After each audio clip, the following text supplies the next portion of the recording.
Телескоп, видеокамера, топки се само дел од наградите наменети за најдобрите на денешниот квиз на знаење и умење кој се одржа во основното училиште Гоце Делчев во Тетово. Целта е по напорното учење и екстерното тестирање децата да се релаксираат и забавуваат. Во квизот учествуваат деца од 4 до 8 одделение од ова училиште, а организаторите се надеваат дека од следната година ќе се одржува во целата општина. 4 до 8 одделение се надпреваруваат на нивото на соодветен клас, потоа има финале на нишите и на вишите одделенија и на крај едно супер финале помеѓу победниците од нишите и вишите на една специјална тема која што за секоја година посебно ја одбираме и не даваме на учениците да се подготват да одговараат на неа.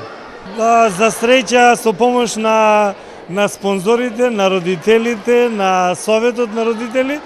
успеваме да обезбедиме доста награди, така да годинава има по една топка за сите учесници, потоа за победниците имаме телескоп, има видеокамера,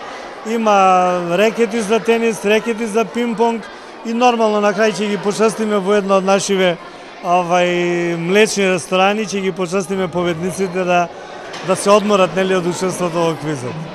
Овој квиз на знаење и умење се одржува втор пат оваа година, организиран е од Советот на родители од основното училиште Гоце Делчев од Тетово, но поддржан и помогнат од целиот наставен кадар.